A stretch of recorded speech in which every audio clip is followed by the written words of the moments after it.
developers of Pokemon. He had created and programmed the Pokemon Mew into the game without anyone knowing just 2 weeks before the original Pokemon games were finished. With no way to obtain Mew in-game due to the fact it was added so late and not intended to be in the game at all, Mew became the first distribution Pokemon, starting Pokemon distribution events that happen all around the world to this day.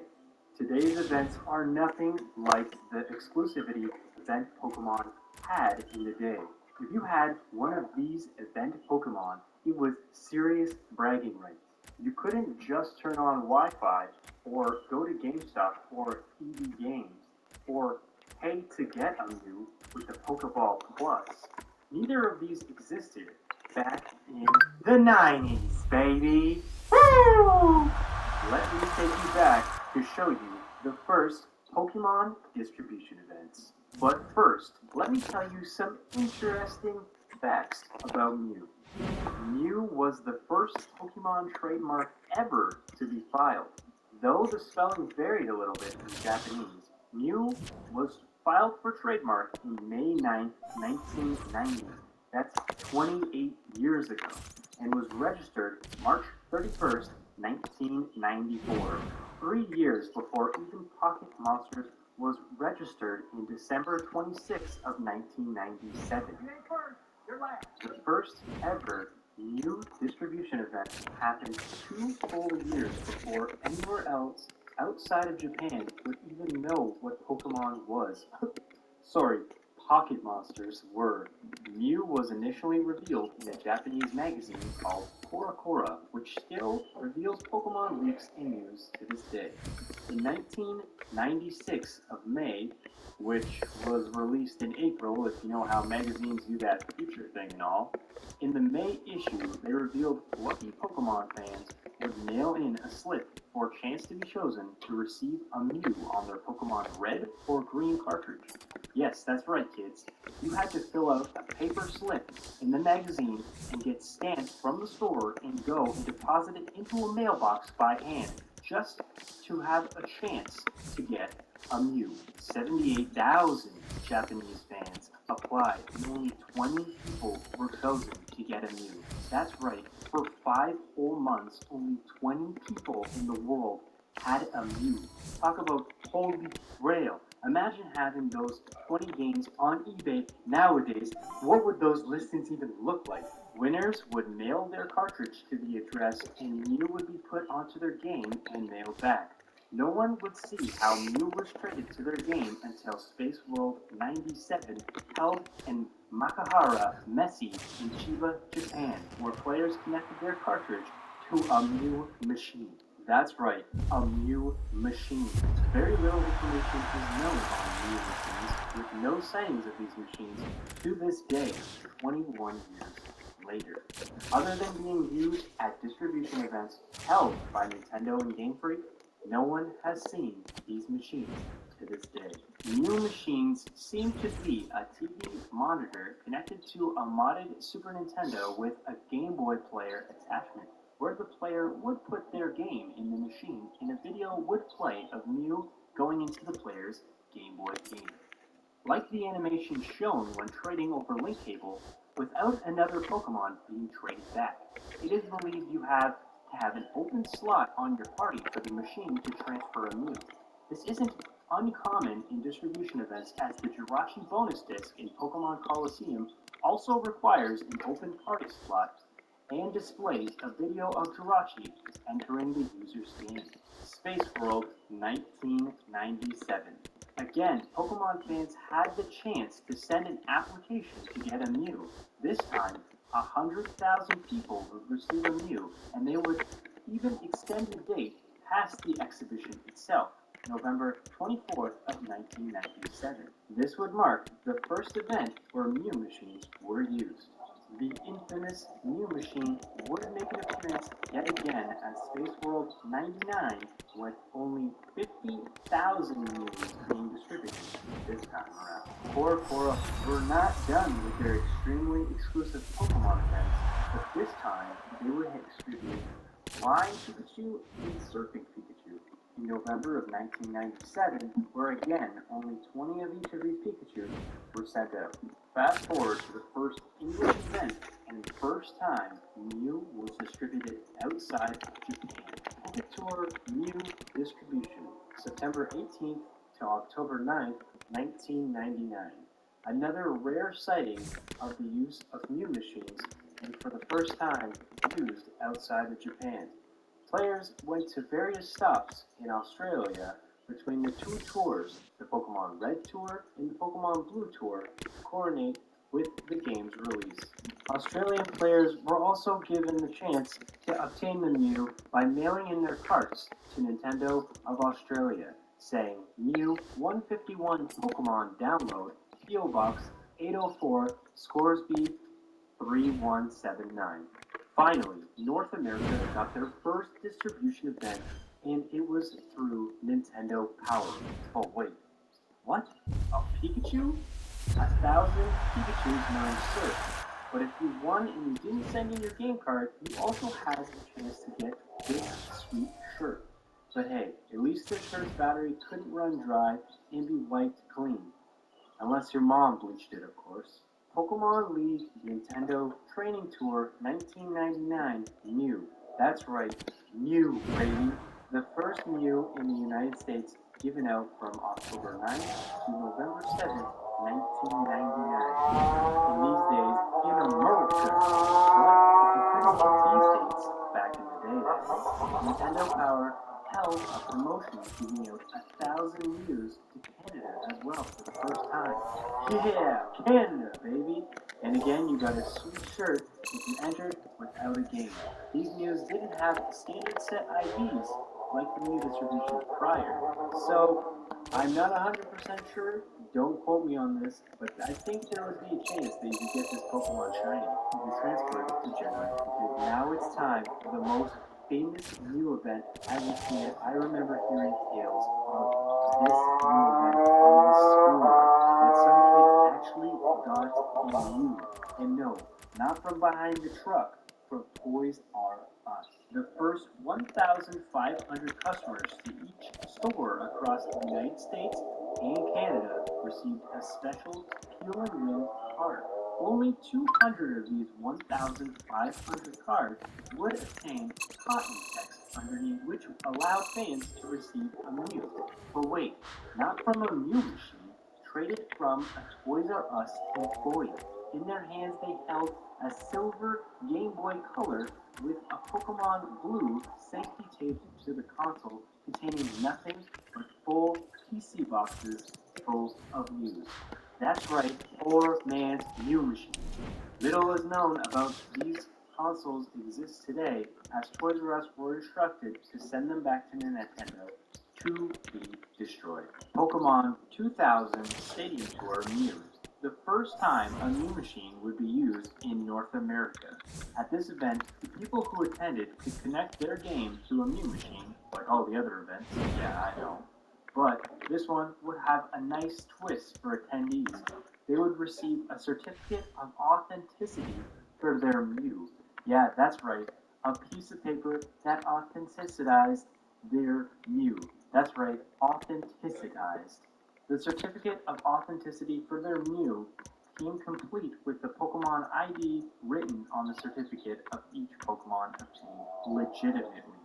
Each Pokemon in the Pokemon game has their own unique ID number. This isn't only done to make sure that the Pokemon was legitimately caught in-game, but also so that no two Pokemon are identically alike. Pokemon Patrol Mew, distributed to participants at the N64 Ultimate Game Store across Canada. Now this event really gets me. May 20th to September 4th, 2000. When I first researched these events, I always looked to see if I could have been able to attend the distribution back in the day. It consists of me always looking for major cities nearby, like Toronto. Lo and behold, not only did they have an event in my own city at the time, but at the most fun, amazing place to go as a kid, Sports World.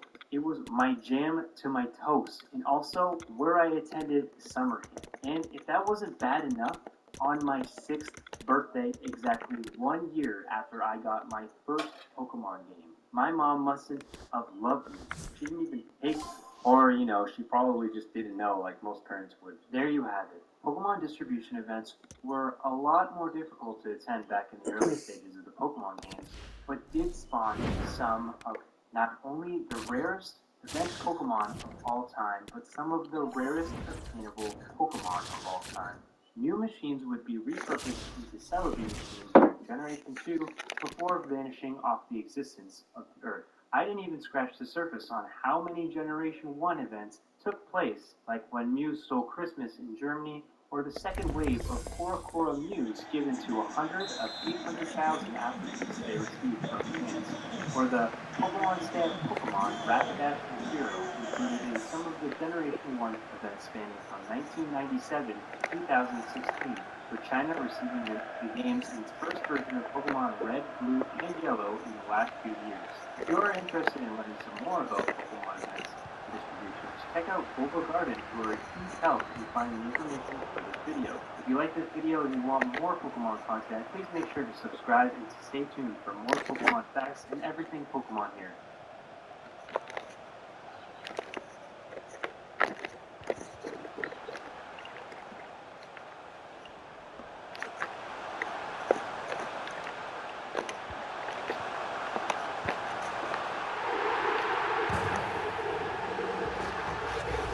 What's going on is me, the Selfie, welcome back to yet another video. Earlier last year, I made a couple videos talking about Pokemon events and distributions and how Pokemon technology has changed over the years. During the DS era of Nintendo events, there were hundreds of events done in retail stores, at Pokemon competitions, and even at Nintendo stores all around the world. At every single DS event during the release, only one never saw the light of day. Today, we're going to take a look at the mysterious unreleased Pokemon Solid. For those who don't know anything about the history of Pokemon Nintendo events, I've linked last video I made in the top right of the screen where I talk about the rarest event Pokemon that was released. I suggest checking out both of these to better understand this video, but regardless of that, I'm going to quickly talk about how these events were done. With the introduction of the Nintendo DS, Pokemon events were changed drastically because of all the new features added to the system. Originally, in order to get an event Pokemon, you'd have to go to a retail store, which was usually Toys R Us at the time, and use a Game Boy Advance link cable or adapter to manually trade the special Pokemon from the copy of the store receipt from Nintendo to your game. There were also ones that distributed them over wireless, but unfortunately there isn't a ton of documentation that shows exactly which one is the most common method used. The most notable event out of that era was probably the most recent, which was given out to the DVD release of the Power Rangers game. The cartridge was completely full of views, including a party, which resulted in 426 views that could be traded through the cartridge. These files were thrown to every event cartridge, which means that every copy had the exact same use for trade. With the introduction of the DS games, this method was refined and improved. Because of the addition of built-in wireless and Wi-Fi capabilities, distribution cards were created to make this process a lot easier for retail associates, as well as the people coming in to receive the event. These cartridges were very basic, as they didn't contain the actual game, just the attempt to distribute the Pokemon or key event to a specific event. All the player had to do was start the game, and if you were a wireless signal that activated, the customer started the game and started. With these events, the players in Pokemon account, they were distributing a limited amount of Pokemon until the system was shut down or the download was stopped. Because these events were a time-based promotion, they were intended to be sent back to Nintendo to be disposed of, which, well, I wouldn't be making this video if that's what people actually did. Although people weren't even the cartridges said they had been sent back to Nintendo, a lot of them somehow appeared on markets. The most interesting thing about these is the fact that even the ones sent back to Nintendo appear online as well. It's very obvious to tell this because the ones that were sent back were cut almost in half of the contacts, so even if they threw them out, they wouldn't be usable. While this probably destroyed a ton of them, a lot of them still worked or were able to be repaired and completely functional. As a result, these cartridges are very sought after by collectors for their low production amount, as well as for the fact that it's a physical piece of Nintendo and Pokemon's history. Because these cartridges are basically available to the global market, fans were able to rip a copy of the ROM on the cartridge and play them on flashcards, emulators, and understand how the game was actually coded. With all this information, they were able to discover something that could have gone completely unknown if they were never taken outside their stores. In late December of 2010, Game Freak and Nintendo revealed that a new event was going to be available at GameStop, which allowed customers to obtain Shiny Raikou, Entei, and Suicune at their local stores, which was unheard of for a couple reasons. It was the first DS event for the West to contain more than 2 Pokemon, with the only other being the Jirachi and Pikachu-colored Pichu event that released the year prior to this event. This was also the first event where every single Pokemon was shiny on the cartridge. This event was compatible with Diamond, Pearl, Platinum, Heart Gold, and Soul Silver, which means that literally anyone that had a DS copy of any of the games could get each of them at release. This event already took place in Japan around June of 2010, and with the new movie, Soul Arc Master of Illusions, where all three of these Pokemon are present in the film.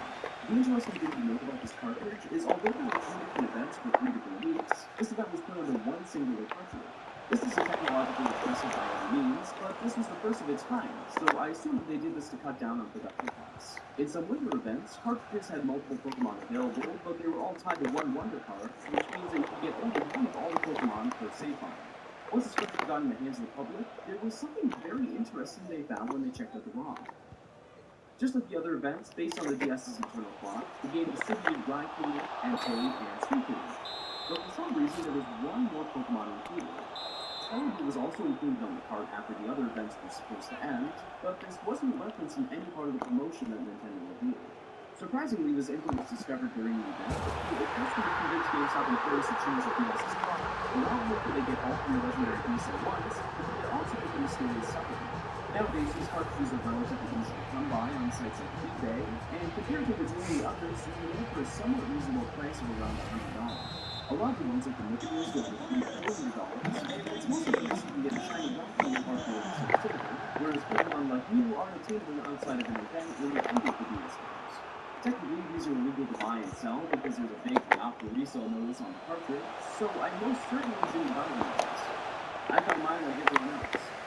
It was laying on the side of the road while I was taking a nice walk. So let's start this game up and see what it's all about. Before we start the game, we have to make sure our DS's clock is set to the correct time on the DS that contains a distribution clock. Because Nintendo knew that people would probably try to steal this game through either restyle or get a little bit Pokemon, they told the game that only worked during the days of the event was available in real life. It only took like 8 minutes for people to find out that they could just change the DS's clock to the beat of the event, which was honestly a really poor tech in stopping people from using it. Considering that they really couldn't make these cards connect to Wi-Fi because it would make them useless if the solar power or internet went out, I imagine this was probably the only local solution that they could come up with to prevent that kind of situation. To be honest, this conference is probably one of the main reasons why they switched to in-store distributions and to the cards, or the new Pokemon Pass app that recently came out. After changing the clock, we can start the game, which immediately starts the distribution. It first says that it's pending while it checks that the date matches up with the event, and then it says that the event is distributing the Pokemon once the date is confirmed. If the date isn't correct, it will say distribution is not available. On the bottom screen it says channel with a number, which I assume works in the same way as a walkie-talkie. It has multiple channels, so if more than one is active, there won't be any sort of interference. I'm not really sure when that will ever really be a problem, aside from having to use multiple DSs in an extremely large store, but I bet that's an interesting feature. So for the main events, if we set the time between January 3rd to January 9th, we can go Raikou, January 17th to the 23rd for Entei, and January 31st to February 6th for Suicune. As for Celebi, if we set the time from February 27th to March 20th, we can get the unreleased event. The weirdest part about this event is the fact that it isn't just something loosely thrown in there. It's a completed event.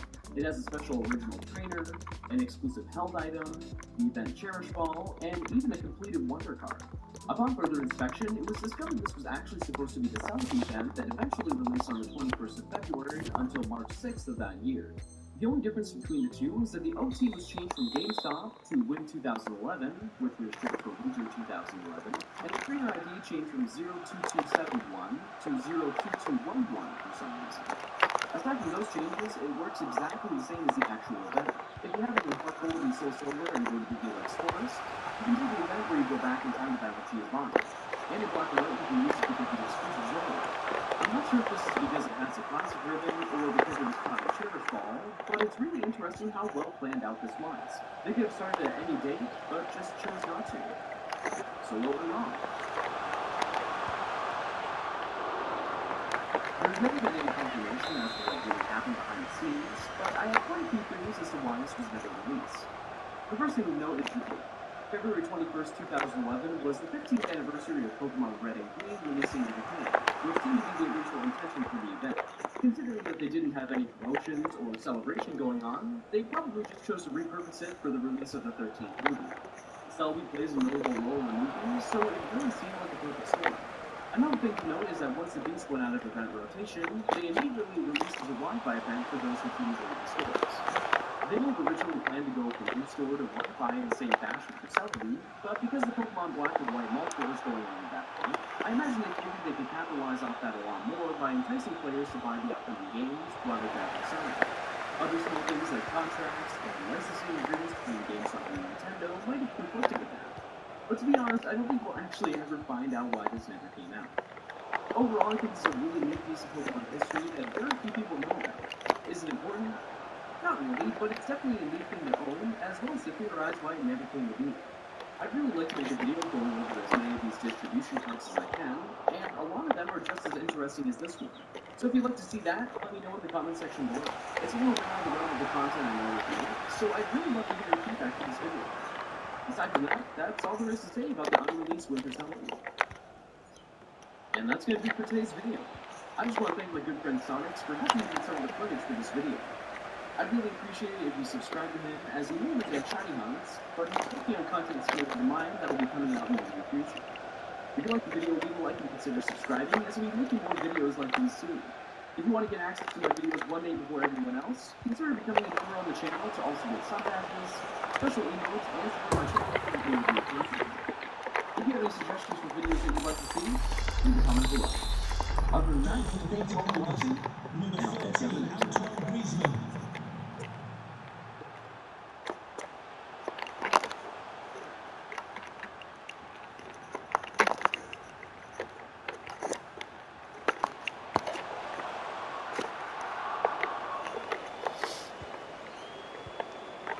What is going on, guys? My name is Sean, and welcome back to yet another video.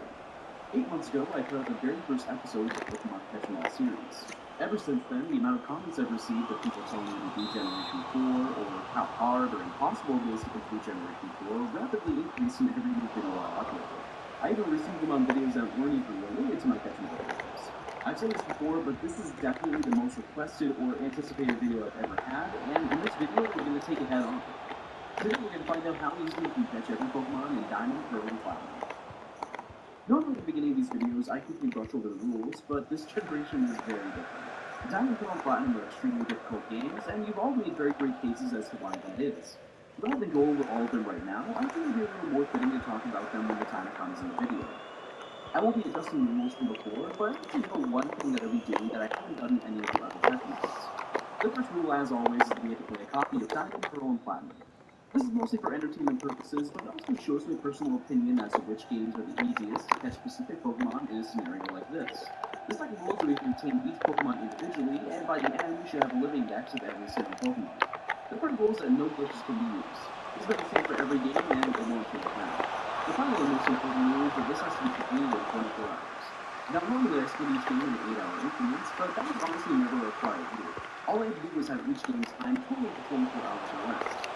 With that being said, I chose to increase the playtime of Platinum by 2 hours, and decrease Diamond and Pearl playtime by 1 hour each. This still totals to 24 hours, and this will make a lot more sense over the course of the video. As usual, if you're still confused, I've put a playlist in the top right of the screen that has all the previous videos that I've made. I suggest watching at least one of them rather than spending this whole video is about, but with that out of the way, let's just jump right into the games. So starting out, I'd like to say this was just as frustrating as possible for the Master. There are very little obvious things that made this difficult, but I also feel there were a lot of little things you don't consider until you really give this a go. Generation 4 is really a time of innovation and explosion of updated mechanics, and by the end you'll completely understand what I mean. Unlike the other videos, I'm actually going to pick the top 3 comments rather than just the top comment from the names of our rivals. Our rivals for today are going to be ZXB, Unfix Honor, and Slimehead, who gave probably the most passive-aggressive reply to me for getting that pickup resistance in Gen 3. Fair enough. If you check out the guides I've made in previous videos, it's fair to say that each game is usually focused around having a role associated. In a lot of games, this isn't exactly required, but in these games, I'm strong believer that this is mandatory. A lot of content is locked in the post-game area, which requires that you see every Pokemon in the regional dex to access that content. This isn't exactly an extremely difficult thing to do, but it's definitely time-consuming. Although Platinum has roughly 60 more Pokemon in the regional dex, it's a lot easier to get specific Sinnoh Pokemon, so this game is primarily going to catch and evolve in the later half of the run. Diamond and Pearl are a different story, but I'll cover that when the time comes. Starting out like any other Pokemon game, we begin our journey of running away from our family by going to our rival's house, who then wants us to bring them to Lake Verity to find the red Gyarados. Upon entering the area, we meet Professor Rowan and our second rival, who convinces them to pick up their almost human-sized briefcase that they brought to the lake. After heading into the grass, we're attacked by some wild Starly, and have to choose our Pokemon that we need to carry throughout the rest of the game. In Diamond, I chose Turtwig, Pearl chose Chimchar, and Platinum chose Piplup, but this event took place right outside Conduit Town rather than at the lake. There are going to be a lot of subtle differences like that as we go through the game, so I'll try my best to cover them as we progress through the story. After trying to return the Pokemon to Professor Rowan, he declines them and says that we can keep our new members, even though we basically just stole them. Although we technically have 3 new Pokemon, we're not going to add them to the total until they've reached their fully evolved forms. While that's getting taken care of, Platinum receives the running shoes from our mom and heads to Lake Verity to meet a blue-haired guy that definitely doesn't look like he's going to cause us problems here. After all 3 games receive the Pokedex, we're finally ready to take on this challenge. Right after this event, each game immediately starts adding more Pokemon to the total. Pearl catches Starly and Bidoof, Diamond catches Kricketot, and Platinum catches Shanks, bringing the total to 4 Pokemon. Believe it or not, this is going to be the majority of the count.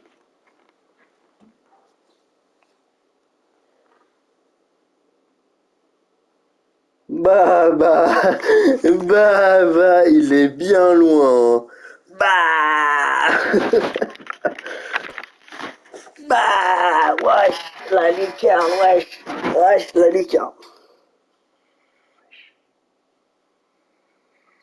Bah,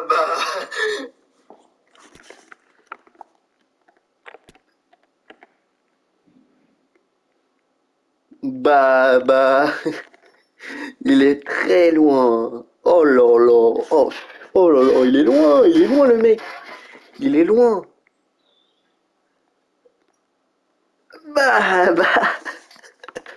Bah, bah, remets, hein. Voilà, Pogba. Bah, il est très loin. Oh là là, oh là là, il est loin le mec. Il est loin.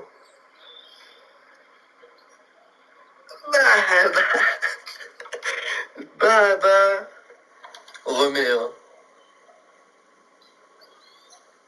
Voilà.